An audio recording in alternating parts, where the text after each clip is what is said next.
it working? Okay, I think we're live. Good morning, everyone. Um, I want to say good morning, and I want to check my sound. Can you hear me? If somebody could type and answer, yes, I hear you. No, I don't hear you. Good, good. Next question. Is it this mic that's going? Or do I have it?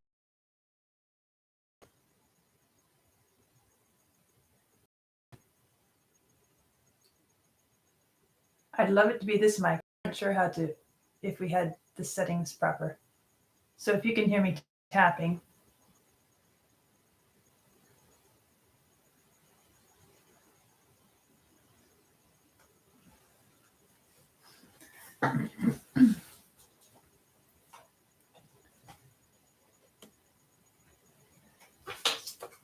Okay, all right.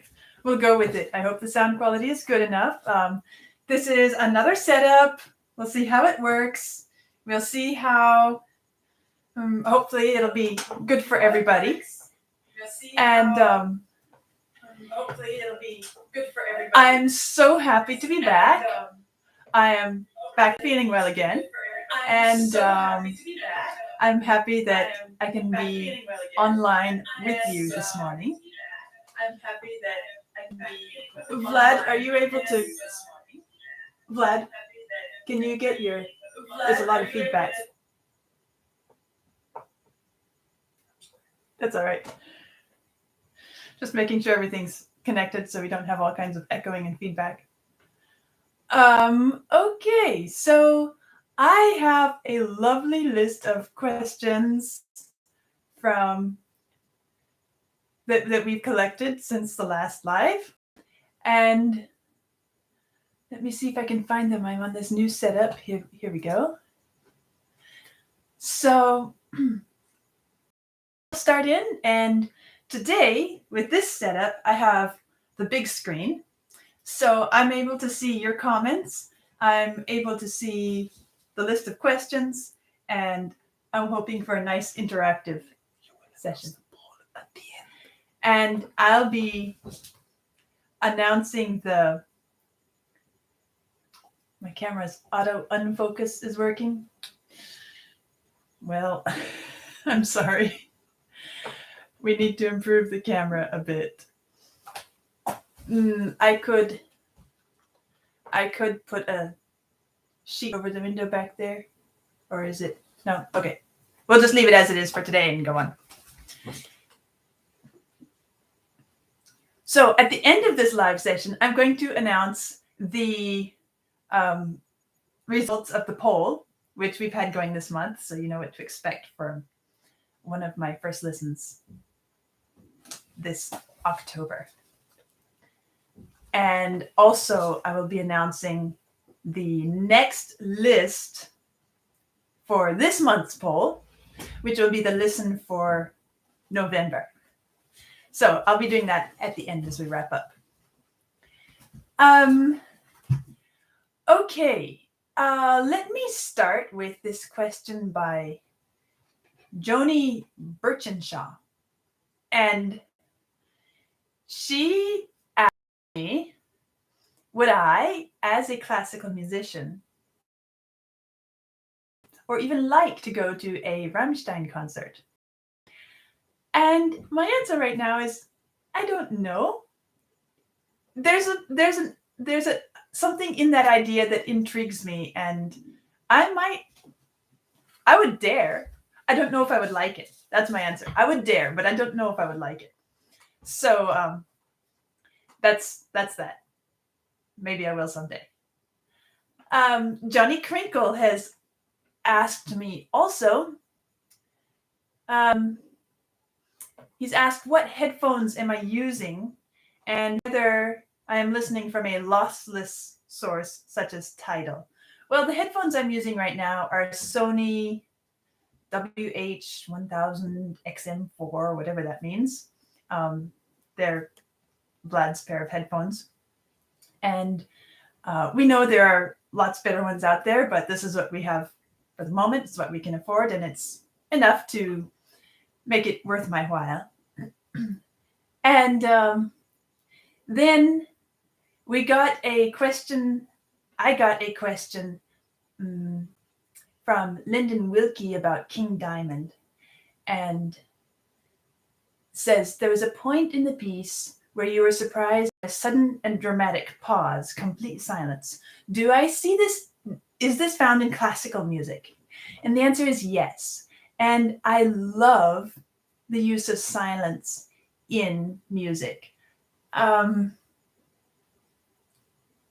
It's like notes. You have to choose how to use it effectively. But when I'm teaching my little students at the very beginning, I try to get them to understand this concept that silence is part of music. And I tell them it's like this: the music, the notes we're playing are this beautiful picture, but it's much nicer. We can focus on it more if we have a frame around it and there's nothing else in the background except for the wall that it's hanging on.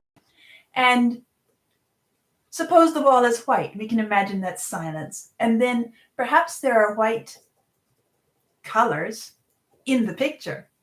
And those can also be thought of as silence. And that's how, of course, some pictures have more white, others have less white. But it's just a way of getting the idea of silence being a really crucial element in music. Otherwise, we end up with just a bunch of noise, which doesn't give us time to focus and give our attention to certain things. Now, a question for Vlad from Steve H. He's asking Vlad, would Vlad consider doing 3 quick videos a week? Meaning I would do several first listens, but I would choose only one of those to do the in-depth. And Vlad's answer, which he asked me to share with you, is that yes, we might at some point. And we actually have something kind of similar in one of my projects, which is in the works right now. And the announcement and the details of that project are coming up quite soon. So I think you'll be excited to hear some of that, which is happening soon. Let's see. Yes, Vlad is typing answers for me.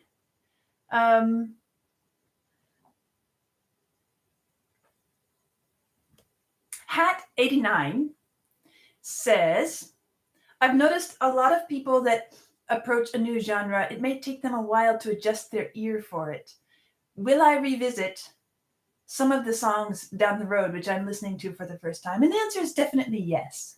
And I already hear that my ear is adjusting, and I'm able to notice things and appreciate things that in the first view, it just went over me, right? There were only certain things I could pick out. And now I'm hearing more and more detail and appreciating more and more elements. And I'm happy about that. And I'm looking forward to more of that growth in my way of being able to relate to and understand and appreciate this music.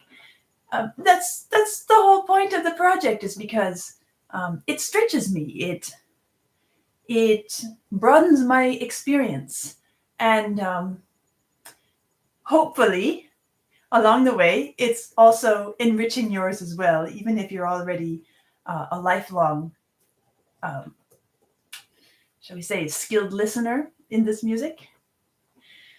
And then somebody named Ian Brown is commenting on Dire Straits' Brothers in Arms, my analysis where I said that this is set in the key of D major. And several of you have questioned, saying, is this really in D major? Saying it seems to be set more in G sharp minor in the studio recording. And I thought about that when I was doing the in-depth, and there are very, very strong arguments for saying that it's in G sharp minor. But because it opens with D major, I chose to think of it in D major because it seemed to fit the ideas within the song that I was finding and seemed to illustrate. So yes, you could very easily argue that it's in G sharp minor. And it would be an interesting discussion to have between two very knowledgeable music theory experts and see if one argument holds out over the other very strongly. But there are reasons for thinking of it one way or the other. Indigo Golf is also talking about dire straits and is asking, do I think that Mark Knopfler had an understanding of music theory in order to craft this song? Or is it possible to do this sort of thing simply with instinct and talent? And that's a very interesting question to me, because I like, well, every one of us, even if you don't think of yourself as having it, or even if you think that you very clearly don't have any musical talent, every single one of us has the ability to relate to music, and we all have musical instincts.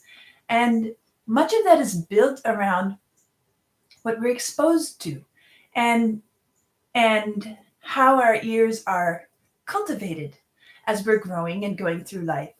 And so it is entirely possible to create something which is very well balanced, kind of by accident, if you have this sense built into you of what balance sounds like. And yes, crafting something in a very effective way can be done. Well, no. It's not only about theoretical knowledge. It has to be something that is internalized within us. And our reasons for studying theory are to help us internalize and understand even more. So in a short answer, I would say, yes, it's possible. And I think probably a lot of the music I'm listening to right now was done in an instinctive way, because I don't think that all these bands and artists and performers within the bands were highly trained musicians. And just like the origins of folk music didn't come from somebody who had been a master composer, but that doesn't diminish the value of what came out of it. And I think it's a good illustration of how the natural organizations and principles that music has within it can be sensed and felt, even if you don't have the technical understanding of it. And that also brings me to another question, an older question, which I missed answering in my previous ones, asking why I dropped the scoring system at the end of the videos, because I was doing that in my very first few videos. And when I started this project, I thought it was a good idea. I thought it would be a good way of assessing and focusing on different elements. And it still is a good idea, and it still is useful. But as I got into it more, I decided for what I'm doing, it doesn't seem to be adding a lot to my experience. And I'm not sure it makes sense to most of the audience. So I decided it was kind of irrelevant for this project. So that's why I dropped it. I'm just scanning through the comments coming in here as well. Hello to everybody. I see people from all around the world joining me. That's exciting. Um,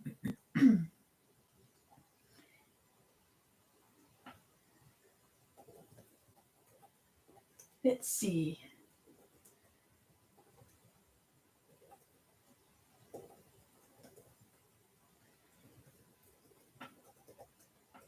All right. So Vlad's going to start sending me some questions from these coming in as well, but I'm going to keep answering the ones that I have on the list because I promised to try to get as through many of them as I could. So let's see how we go with. Okay, next one is Hartler Taylor. Noticing that I have a bit of knowledge about jazz and gospel, blues and folk in addition to classical, and wondering what other genres of music do I know or simply like other than just classical. And when I first read that question, the first one that came to mind was a CD that I have of Kathleen Battle singing. Let's see if I can remember the name of it now. So Many Stars is the title of the CD, and she's singing in a sort of jazz type ensemble, but it's kind of a jazz classical fusion along with folk music influences from different traditions around the world. And that is one of the recordings that I used to just put it on in the car when I was driving. I just wanted something a little bit different, change of pace from the usual listen. And that one has always been very special to me. So I like different bits of different things, but I don't I find myself always returning to the classical, or if something is has classical elements in it that feel very nice to me. And I don't think it's just because I'm familiar with it. I think it really is sound, tonal preferences and harmonic preferences that I have. It's not just because it's familiar, it's because it is what I relate to and what reaches me on a deep level. And so I do like little bits of things here and there for variety, but I always find myself returning to the classical in the end. Pedro Macedo, I'm sorry, I don't know how to pronounce that last name, commenting on The Who, is asked if this song can be viewed as a kind of modal music. And I guess I would like to know a bit more about why it would be viewed as modal music. Although there was another question, so I'm going to come back to that because I think there was another question which also talked about that, and I'll combine the answers to both of them. Mojo Rider, commenting on The Who, also says, It seems that there's a problem with the sound. Is there a problem with the sound? Vlad is telling me there's a problem with the sound.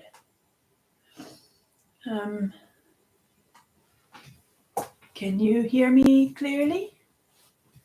Or should I wait for a moment? It says the sound is breaking up. The sound is going. Now as I'm back, sounds good. This is choppy sound, unlistenable now. Yeah, I think it might be my internet bandwidth rather than, no? Vlad says our bandwidth is good. Okay. I'm getting mixed responses saying breaking up some, breaking up a lot, sounds good. I will keep going, and please let me know if the sound problem continues. All right. So, Mojo Rider is asking in relation to The Who, and he wrote a beautiful long comment, and I won't read the entire thing because that takes a bit of time, but he's asking about art forms. And the idea, well, I should read a bit of it. He says, classically trained singer-songwriter Warren Zevon, who as a teen had the opportunity to meet and hang out with Stravinsky and Robert Strauss, made a comment back in the 90s that he felt that over time all art forms die, and that rock and roll would die as well. And he argued that classical music was already dying and rock was going to trend that way because the radio would stop playing it, and it would be relegated to classic rock, and then eventually it's already become supplanted in the pop culture by rap music to some extent. And so he's asking, do I have any thoughts on this? Do these forms or genres eventually die out? And he's saying, for example, we don't hear American 50s and 60s doo-wop songs or rockabilly having a foothold in the popular culture. Well, I think that every musical genre, art form has its reign, its days of glory, where it is part of the popular culture. And popular culture naturally goes through cycles and shifts to other things over time. And so I don't think we'll ever find something that is permanently set in the popular cultural I didn't say that very well, but anyway. But I don't think that means the art form dies. One of the arguments that this Warren Zevon was saying is that there are no, in terms of classical music, he says there are no new composers creating music to keep it alive. And I strongly disagree with that. There are some fabulous classical composers, even now. And as far as rock music, I don't know enough to know if there are some wonderful rock composers keeping it alive. But I have heard, and that there are at least a few composers still producing pretty decent quality rock music of various subgenres. And I guess if an art form has relevance and meaning, then it's going to stay alive. Maybe not in the same popular way, but I do think it will continue on some level to those who have the awareness and the ability to appreciate it. Yin Over Yang says, a question: do I actually enjoy and like the sound of an overdriven electric guitar? And he or she says, sometimes I notice a slight grimace when the guitar solo comes into the foreground, or maybe it's just imagined, but this person is saying, it's just wondering if I like the sound. I can't say that I love the sound. I am learning to appreciate it, and in some moments I am enjoying it. Probably, I'm guessing that it will be like that for quite a while. I will appreciate it more and more, and perhaps there will be some times where I enjoy it more. I don't know if it will ever become a favorite sound, because I have noticed that I have very certain sound preferences even in the classical instruments. Some I don't love. I am not a fan of the clarinet sound. I don't love it. There are times when it is absolutely exquisitely beautiful and nothing else will do. And in those moments, I love it. But I would never choose to just sit down and listen to a bunch of clarinet music, because it's not a sound that I want to hear, except in certain contexts. Shannon Briscoe is asking, when did I find my love for classical music? And I don't know, I guess I was born into it. If you go back and listen to my first channel video where I kind of announced the project, you hear a little bit about my background, musical background, and that might give you a little more context there. And Helen Spalding, Helen, I don't know if your name should be pronounced Helen or Helene. I'll have to figure that out sometime. Maybe we'll communicate about that. But is saying about the who, and this is the question about modes that I'm coming back to, saying I spoke of modes in another video as having a piece built around a home note. And in this case of the who, she's asking, can I use the term modal chord? In other words, because the who, the entire first verse is built off of one chord as the home chord, can it be considered modal? A modal chord? And could we say that this piece is modal because it's built around one home chord?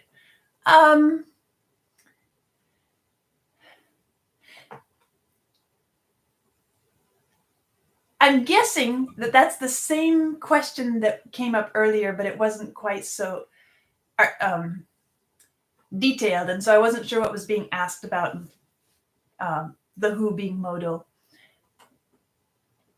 Any piece of music built in the traditional music tradition, whether it's classical or most popular stuff, is built around a home. And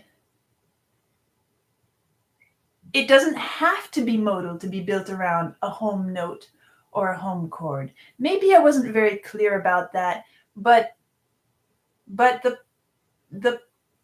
idea of a piece being modal because it's built around a home chord is an interesting one. I would say, because of what I know about music theory, I would tend to say the modalness, the modality, the mode in which the piece is set, has more to do with the relationship of the other notes to the home chord. And I don't want to go too deep into that right now because it could get pretty technical and some of you won't be interested in it. But maybe I'll talk about that in a future video. As far as this piece being modal, because of the relationships to the home note, I don't tend to think of it as being modal. But it is true that there are chords within modes, and so you can have a piece built around chords that is modal. I don't know if I gave a very concise answer to that question, but it's a wonderful question, and I will try to create work it into some future video so that you can maybe discover some more about that.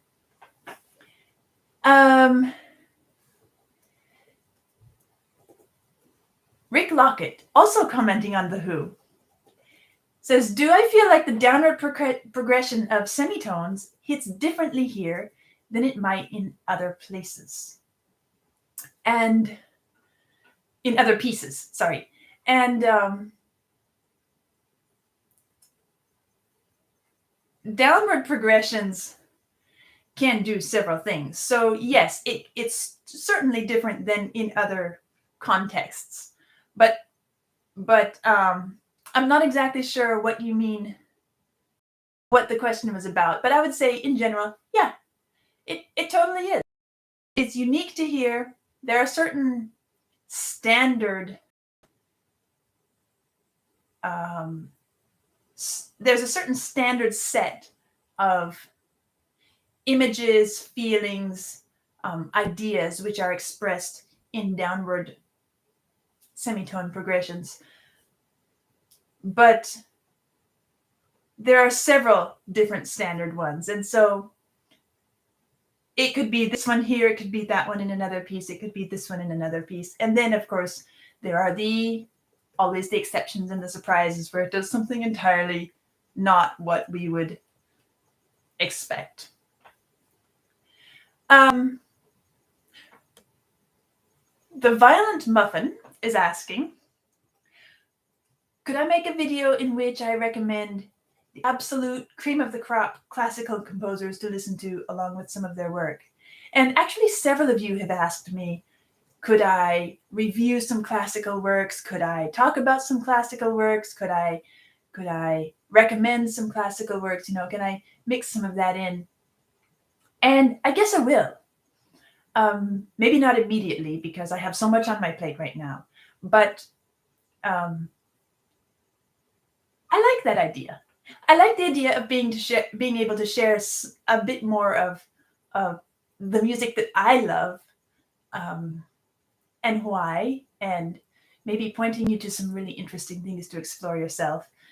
But I will be careful not to take over the purpose of this channel and take it in a different direction than the reason for which I started it. But yeah, I'll do that sometime. I'm sorry, I don't know how to pronounce this name. Xuan and then Ho. I'm sure the last name is Ho probably, but I don't know the first name. Says, do I go out and have a beer in a bar sometimes? The answer is no, I don't drink. But I've been in a bar once or twice. Daniel, asking about Onadich, says, can I discuss the relation between opera and a music video like Onadich? Something where the music and visuals and narrative combine in a whole.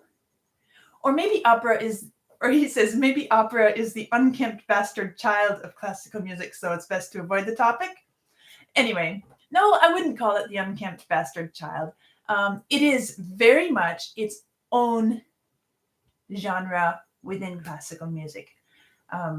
You can love classical music and you can hate opera. You can love opera and not be a fan of other kinds of classical music. But the idea of telling a story, a dramatic story with visuals, is a very old one. It goes back, probably as far as civilization goes, and using expressions, physical actions, along with the music, also gestures, oratorical type gestures, all of that goes into telling a wonderful story. And I think opera is a very highly developed form of that. It's kind of like, before the days of having TV and movies and all of that, we didn't have this bombardment of visual communication. And I think opera filled that gap for a certain part of the population. It was something that they could go and sit and watch a story taking place. In that way, I think that the Rammstein is doing the same thing today. It's not opera, but it is still telling a story with words, music, and visuals. And so in that way, it does go back to a very ancient storytelling format, which is now happening in a modern way. The Invisible Neon Rainbow Zebra, what a name, I love it, says, talking about Rammstein, and then has two questions for me. First, would I consider looking at more songs from particular artists? Yes, I will. I'm trying to hit a lot of variety very quickly right now, but I can tell you that there are some that are starting to circle back around, and probably in the next month or two, you'll hear something, you'll see me do a video of something that I have heard something by that artist before, and now I'm going a little deeper into it. So that will definitely be happening. Second question, what styles of music am I familiar with? I guess I answered that before a little bit earlier today. And third question, what is it that frightens me or puts me off of certain musical genres? I wouldn't say that I'm frightened by a musical genre. I'm not frightened by it. It doesn't scare me in the sense that I'm afraid to go there. No. On the other hand, I have likes and dislikes.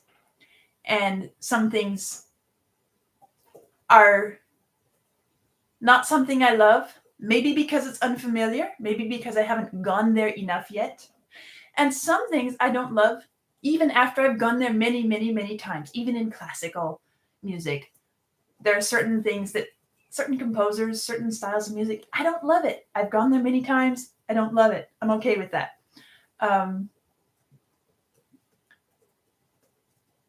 Then the question that finished said, the idea of industrial metal is off-putting to me. And Rainbow Zebra is wondering, in what way is it off-putting and what am I expecting of it?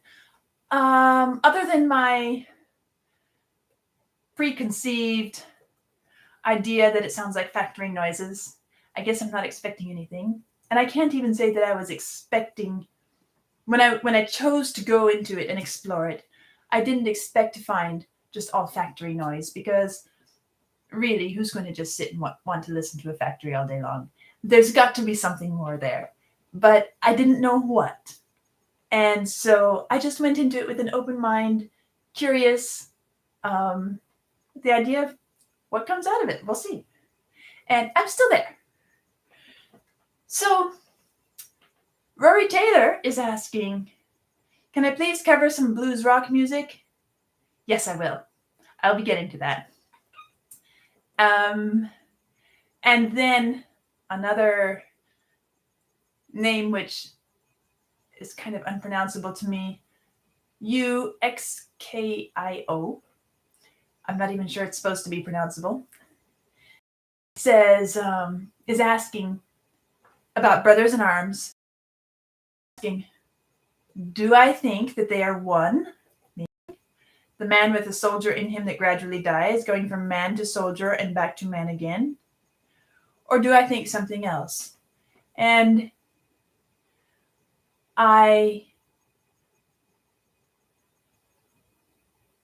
answer to that is, it can be taken in more ways than one.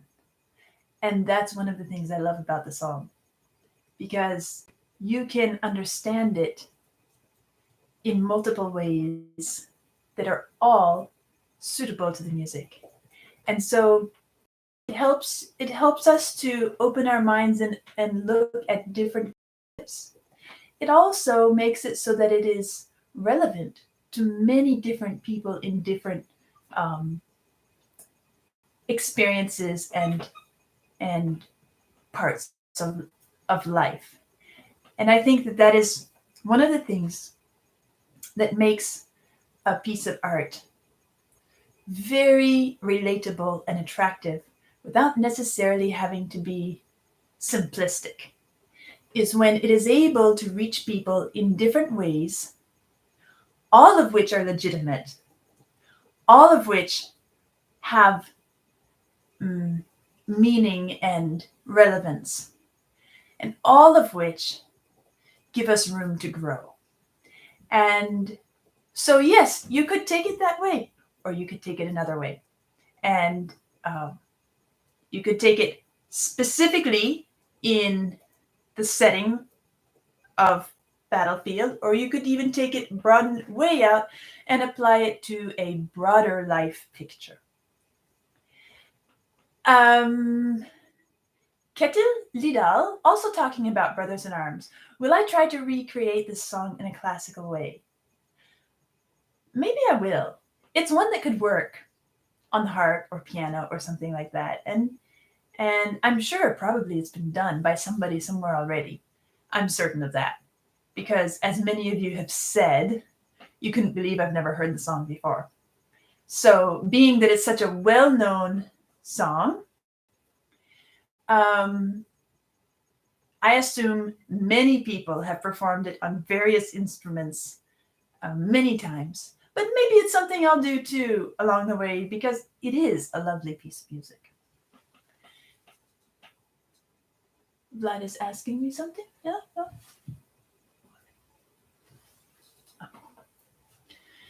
And, oh, by the way, I see somebody has given us a super chat, and thank you very much. Unexpectedly? What a name. Unexpected super chat. Thank you. And Mark Sanders asking about Hey You. Will this song make it onto my playlist? It hasn't yet, but it might. Right now, I'm putting myself into so much new music that it's going to take a while for it to settle out and be something that I can say, yes, I want to hear that over again. Yes, I want to hear that over again. Right now, I'm in the stage of discovering so much new stuff. It's a little bit fatiguing. I'm not doing a lot of listening to very familiar things. And so in time, I expect some of these, which I have enjoyed, will come into my playlists. But at the moment, I haven't gotten to that point yet. After I immerse myself in it for a while, then I need to sit back and just let it simmer for a while. And eventually it will start coming back and I'll start finding out which ones do I really want to absorb and settle into on a long-term personal level. I see a question here asking how much, Wanda James in the chat right now is asking, how much am I influenced by my husband's tastes? I guess I'm not sure. How much are my first listen choices influenced by my husband's tastes, or how much are my personal tastes influenced by his tastes? Because the answers are going to be very different.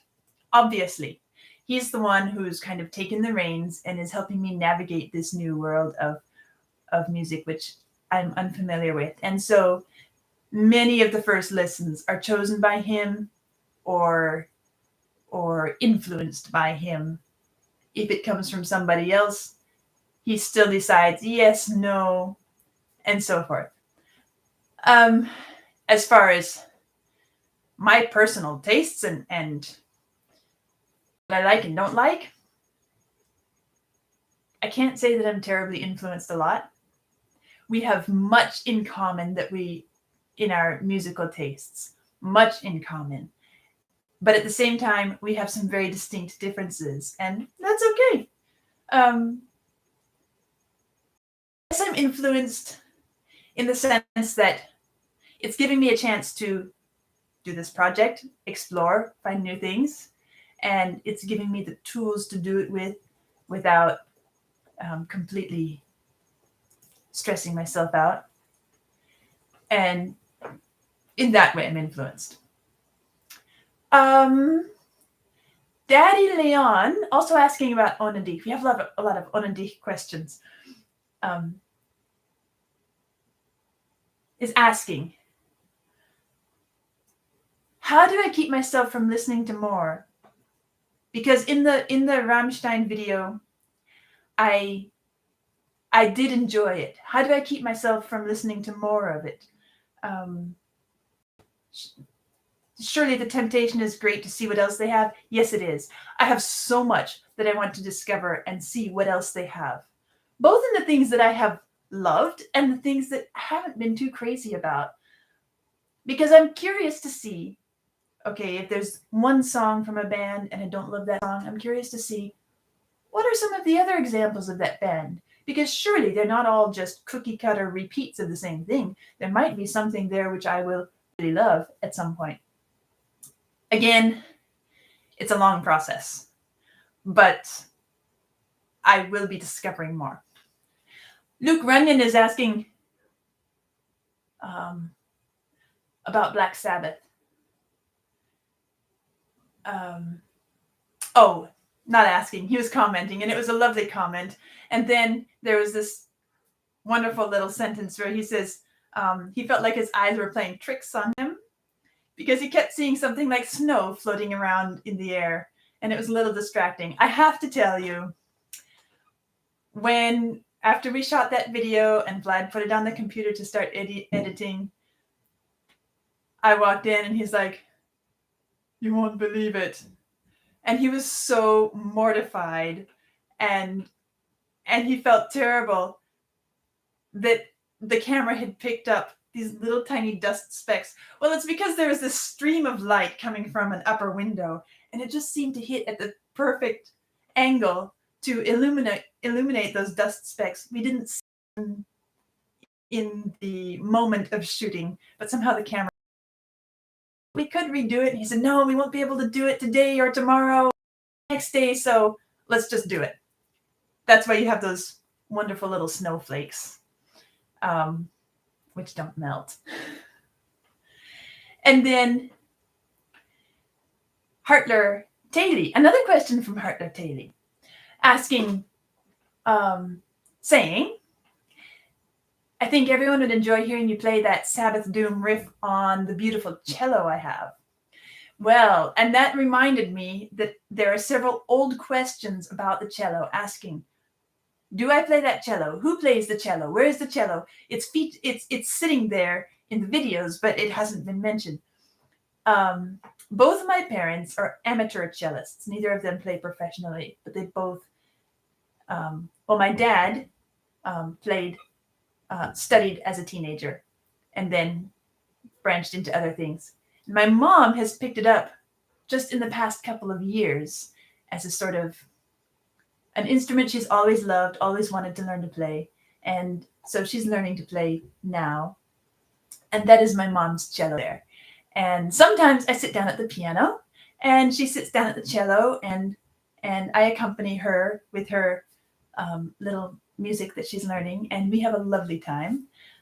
I do not play cello myself. If I were to pick up another instrument, it would probably be cello, because that is, speaking of sound preferences, that is one that I absolutely love, but I don't play it myself.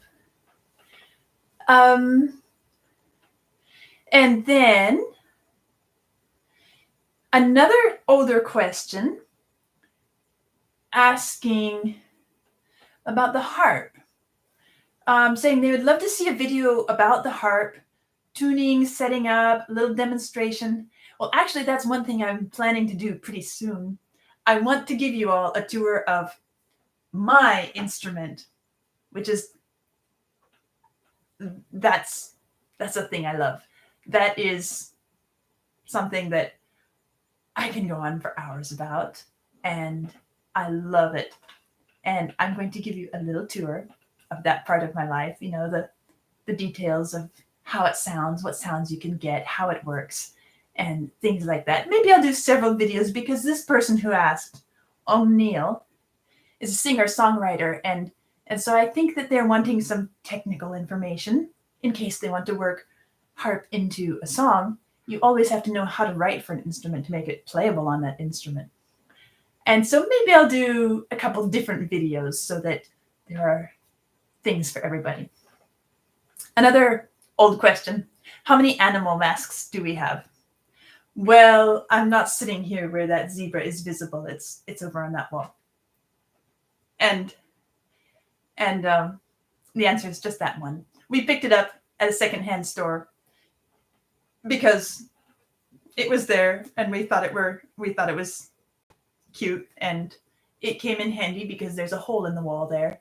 So we thought we'll just cover it with a little zebra. Not any grand story behind it. And now a more recent question. CB is asking, what is my field of study? And I will point you back to the introductory video for this channel where I talk about my musical background. But yes, my field of study is music. classical music to be precise, piano, harp, singing, music theory, teaching.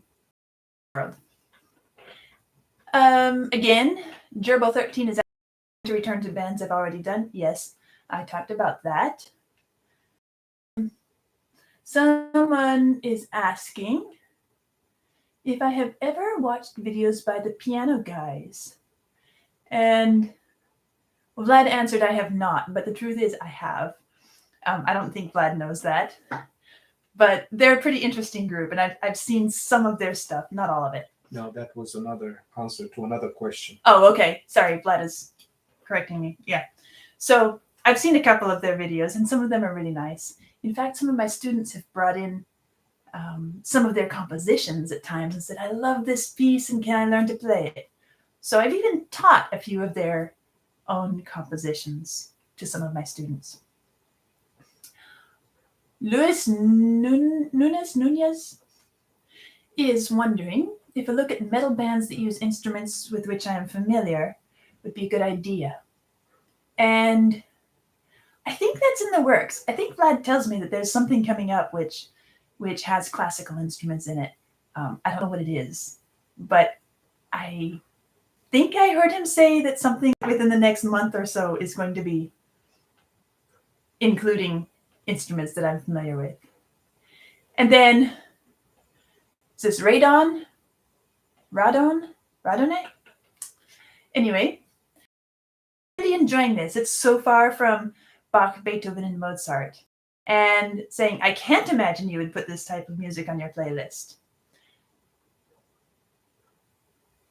And so, if I am putting songs like these songs on my playlist, which ones and why? I guess I kind of answered that already. But yes, it is a very different experience from Bach, Beethoven, and Mozart. But it's still music. And yes, I am really enjoying it. And Vlad is making sure that I don't push too hard to wear myself out or become tired of it. So I expect to be enjoying this for quite some time.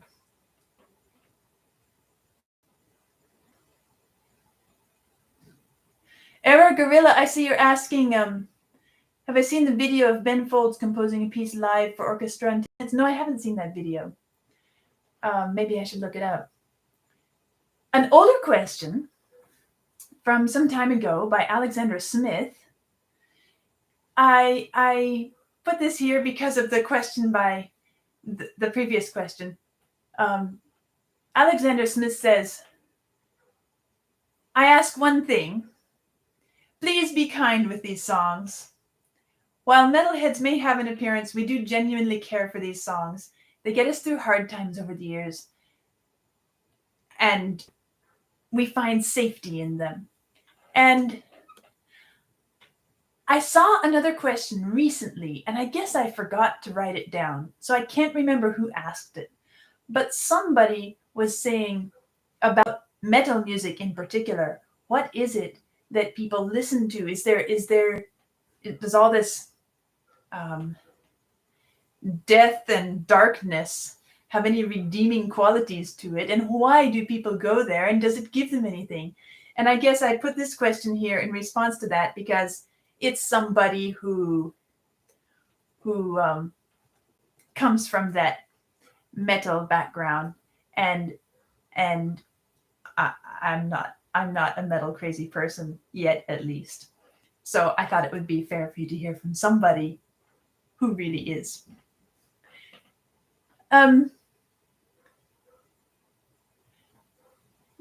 Digibirder says, do I see learning about these new kinds of music as having any influence on my own compositions at some point? Will it affect my teaching down the road? Well, of course it will affect me, because I will have a broader experience and I will have a better understanding of a lot of things that people relate to in their own lives and with which they're familiar. And I teach young students, which you know, and I guess I'm I've heard, because occasionally somebody will come into my studio and say, this is a song I love. It's from this movie or from that singer or something like that. And of course I have to go look them up, but it's always usually the most recent pop songs, and performers and stars. So I've never dug into this older stuff.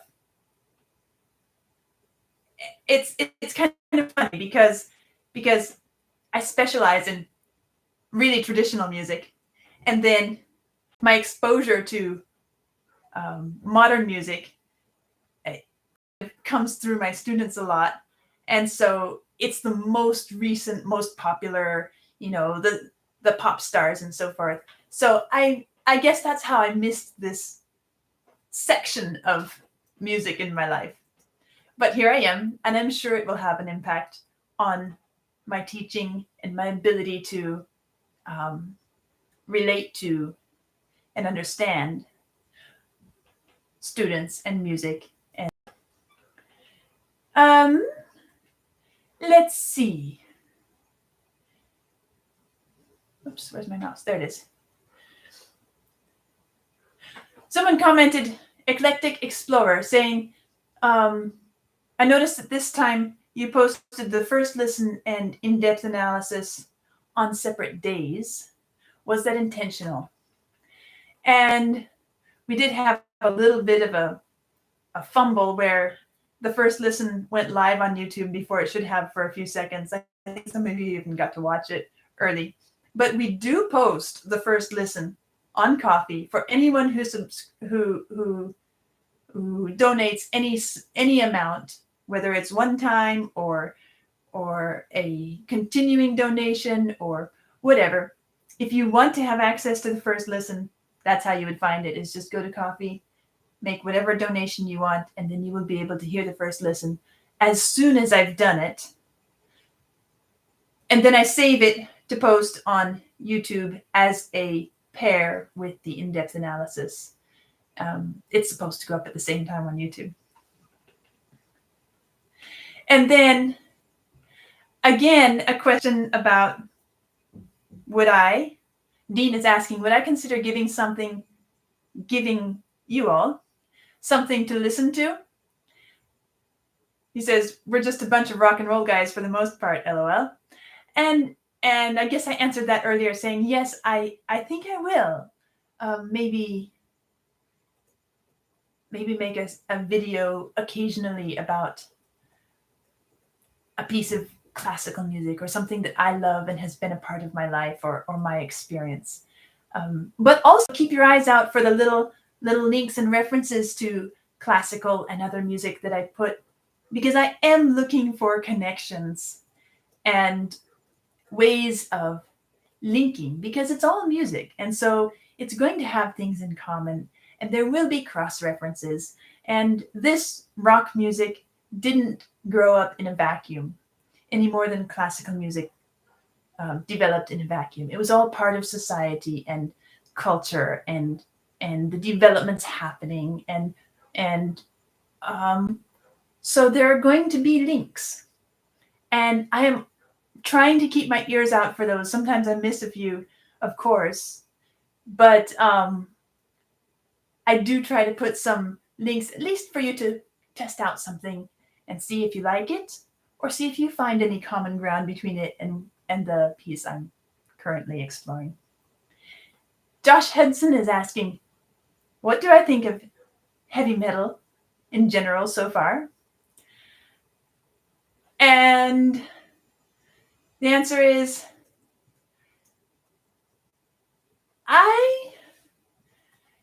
there are things that I appreciate about it. There are even some things I enjoy about it. But overall, in general, I don't find myself being pulled in that direction. And I think a lot of it has to do with the instrumental sounds. And that's why I'm curious what's going to happen when I listen to a metal piece on a classical type instrument, because I think that will really change my way of relating to it. I notice, well, of course, naturally, these instruments, the guitars especially, are electronic sounds mostly. And one thing about electronic sounds is that it's very hard to get the complexity of overtones we get from an acoustic instrument. It's the same reason that electric pianos and electric keyboards, even the most high-tech, advanced designs, it's very, very hard to get the same tonal colors as you get on a high-quality piano. And I am so accustomed to, and I so enjoy that complex tone, which has multiple overtones built into it. And if you don't know what I'm talking about, it's okay. It's just kind of it's the way sounds work, because when I pluck a string here, it vibrates at a certain pitch, but then there are other pitches that are stacked on top of it within that note. And that adds a complexity. And I guess I've been thinking that might be one of the things that I miss in these electric and electronic sounds. That doesn't mean that they are bad or unpleasant or not worth learning to enjoy. But I'm guessing that one of the things that that makes it difficult for me to get into this metal sound world is because there's so much of that electric sound, that sound, and not a lot of the more tonally complex acoustic sounds. And I don't know if I will ever really enjoy that. To me, it feels a little bit hollow, a little bit barren, kind of like a sort of a desert scape. That doesn't mean it's not beautiful, but it doesn't have the lushness and the richness of the sounds that I'm used to living with. And so I don't know how it's going to go long term. I'm completely open to the idea of maybe I will learn to love it in a way that I don't right now. But as far as what I've heard about the structure and design, there are a lot of things very relatable between the music I know and the metal music that I've heard. So it's a mix right now. When am I going to do more Pink Floyd? Well, probably not too far distant. Yep, I'll probably come back to that pretty soon. And where is my accent from? Well, so I don't take too long here, I'll just tell you, go check out my which video was it, Vlad? Oh, Was it 1,000? 10,000. 10,000. The 10,000 subscribers celebration, where I tell more about my background. And if you haven't watched that, you'll probably enjoy that because you'll hear where my accent came from. Chris Payne is asking, is there any orchestral, classical, or modern music that I find difficult to listen to or enjoy? Absolutely. There is a lot of classical music which I find difficult to listen to or difficult to enjoy. Some of it has to do with the harmonic design of the piece. Some of it has to do with their trying out new sounds, or yeah, there's a lot of it that I don't enjoy. Simon Lee is asking me to please talk more about the notes being played, saying most of us here can't identify the key or chord changes, but we know the notes have a meaning and relationship. I'm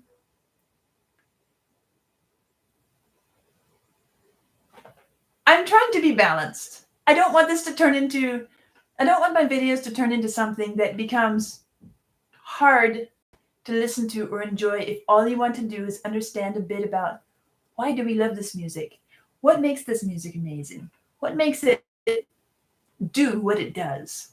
I'm not looking to recite every chord, every note, name every note. I feel like that doesn't really do what I'm trying to do in this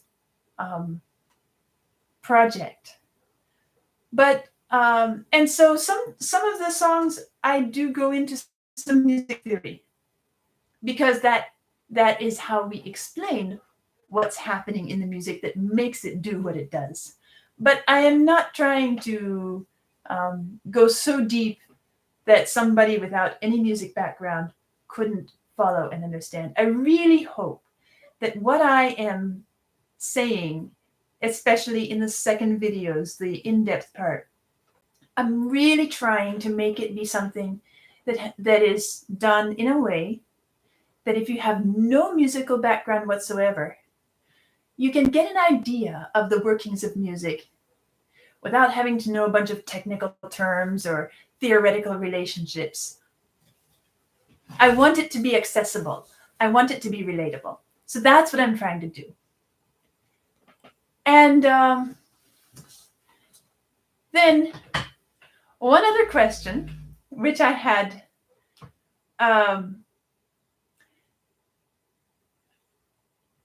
coming up, and I don't remember who asked it because actually I think several people asked it. That's why I just wrote it without a name. It says, isn't it the wrong flag on the Rammstein video? Why the East German flag? And for the answer, well, it's a two-part answer. First of all, Vlad's the one that picks all of the video graphics. I have nothing to do with that. That was Vlad's doing. And he told me he had a reason for it, and he mentioned it a little bit. But when he saw this question, he said, well, here. And he pulled out another comment from somebody from Germany. And as an answer to that question, I'm going to read this comment because I think it will explain it. So Andreas Hanisch is saying, I'm from Germany, and I think you must know most radio stations in Germany don't play the music from Rammstein. And then he goes on talking about why, and he's not sure why. He can't understand why, because he thinks it's a fabulous band. And but his conclusion is he thinks it's because the band is from East Germany.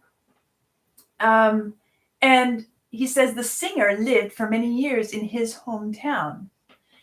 And so for the East Germans, Rammstein is number one.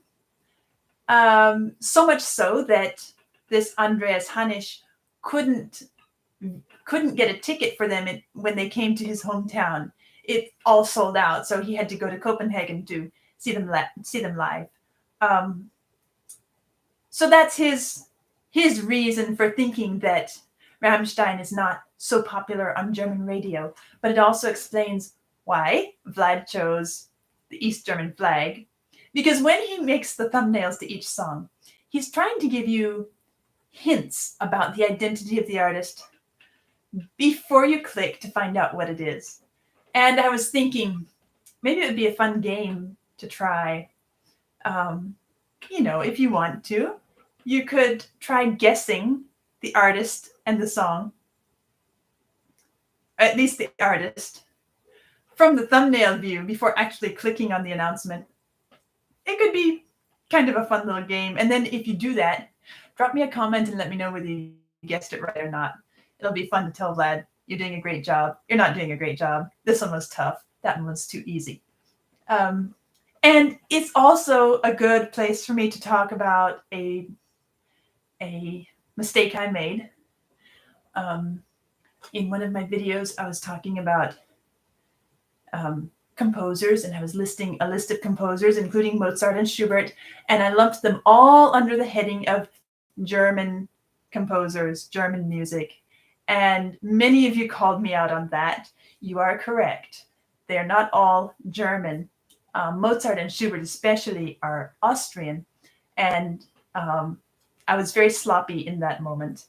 And I apologize for making such a mess of it. And so here we are. I think I've gotten through all the questions I wanted to answer today. I'm just looking to see if there are any others coming up here. Are there any Vlad from the list that you saw I should answer that I didn't answer? Well, there are several, but I cannot copy them and send them to you from the iPad. Okay. So Vlad says there are several that came up which I didn't see in the feed because I was busy doing other things here. But we'll have to go through and collect them because he's been typing and he hasn't been able to copy them and send them to me. So we'll go through this and I'll add them to the next questions. I am seeing somebody asking, is it hard? Okay, this is Pablo Lazaro Martinez. Is it hard to keep the harp tuned? Does it need a specialist to tune it as the piano does? Fabulous question. And I guess I will talk a bit about that in my harp video, but the short answer is there's a joke about us harpists. And the joke says that we spend 90% of our lives tuning and the other 10% playing out of tune. And it's not very far off from the truth. The harp is notoriously difficult to keep in tune. And it has to do with all kinds of things about the way the instrument is built and the strings and all of that. And it's just the nature of the instrument. So I'll tell more about that when I make my harp video, but that's the question. Yes, it is hard to keep it tuned. And every harpist has to become a tuning specialist because we have to tune every time we practice, every time we perform, many times, multiple times in a performance. So there's no way you would want to hire a specialist or you couldn't afford. And let's see.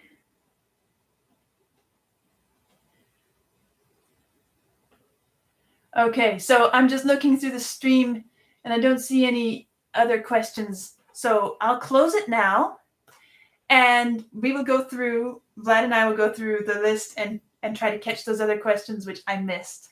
And I apologize for missing, but I will add them to the next live session. So to close, I want to announce the winning band and song because we've had this poll going in the community section. And if you go there and look, you can see it's quite obvious that Deep Purple has won the vote for the band. It's got 32% out of the 5 bands listed. And regarding the song, Vlad says, well, Vlad wanted me to say this. He said 1,550 voted for Deep Purple. But he only saw 150 comments naming their song of choice for Deep Purple. So as a reminder, because we'll be putting up another poll today for the month of November. Well, the poll is going to be open this month, all of October. And so you can choose this month a song for me to do a first listen to in November. And he wants me to remind you, please vote for your band. And then in the comments, name the song of your choice for that band. So vote for the band and then comment with your preferred song from that band. And just in the comments, just say the song name and then the band name so that it's easy to reference. Please try not to put other comments and discussions there. Vlad works very hard to do this, and he has to go through every single comment and tally it up and categorize them. And so if he's not having to wade through lots of discussions, it makes it much easier. So that's how it works. So having said that, out of the Deep Purple song votes, the 150 who commented, 100 of those voted for Child in Time. 50 went for other songs like Highway Star, Smoke on the Water, Burn, etc. And so, of course, Vlad always tells me, look, if it's a song that I don't think is good for you right now, I'll override it and choose a different one. But he says Child in Time is great. So since that's the winning song and the winning band, I will be doing a first listen of Deep Purple. It'll be my first exposure to the band this month. And I will be doing the song Child in Time. And I noticed in the comments, some of you were saying, please, not Child in Time. We prefer something else. Again, remember, I will be coming back around to these bands. So if it's not your choice for the first one, very likely in the future, you'll get to hear me do the one you love. So don't be too despairing. So now I want to announce the bands for the October poll, which is opening today. And the way Vlad has gone about choosing this for this month is he's looked at special dates this month. And he's selected artists which have some significant day this month. And so every single one of these artists in the poll, no, not this month, November, because I'll be doing it in November. And we will try to publish the project on the special date in November. So, George Harrison. Is George Harrison from the Beatles? Yes, okay. I'm still learning who's who and who goes where. George Harrison, on November 29, it will be 21 years since his death. So George Harrison and the Beatles is one option. Then the next one is going to be Jimi Hendrix. I've seen some of you mention Jimi Hendrix, and in fact, I have a classical guitar friend who used to mention that name. Before he got into classical music really deeply, he was into this kind of music that I'm exploring now. And so I've heard the name Jimi Hendrix, but I don't know much about it. Anyway, it will be 80 years since his birth. So that's another option. And then Freddie Mercury. I do know the name Freddie Mercury by now. I struggled to remember it more than once. But Freddie Mercury, on the 24th, well, this is kind of a double date one. On the 24th, it will be of November. It will be 31 years since his death. Not only that, on the 23rd of November, it will be 47 years since Queen started a 9-week run at #1 on the UK singles chart with Bohemian Rhapsody.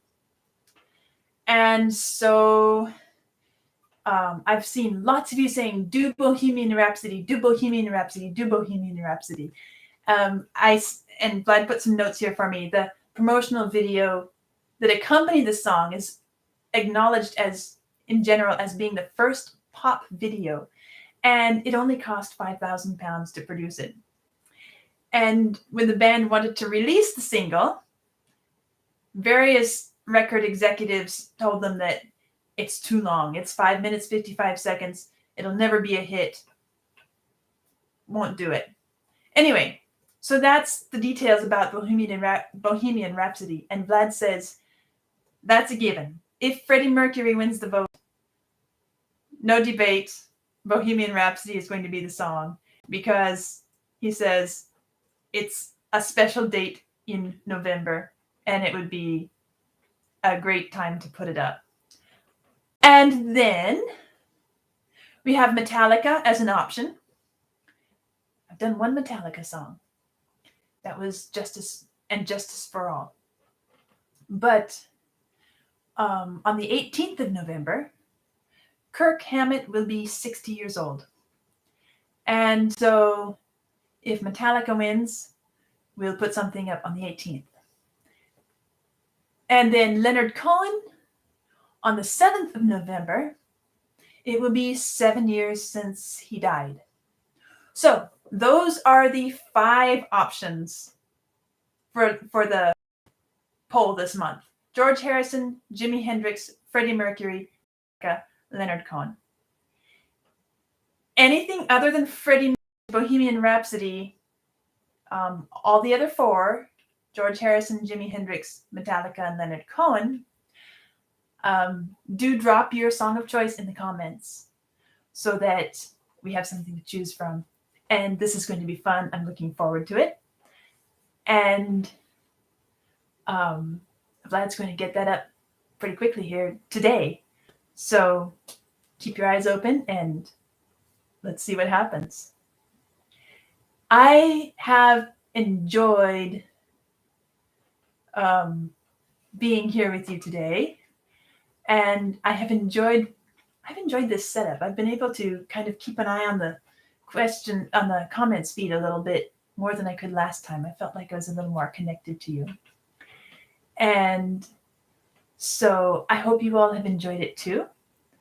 And I'm looking forward to next time. And hopefully it will be not so much time between as it was last time. So I hope each of you have a wonderful day, morning, evening, afternoon, night, wherever you are.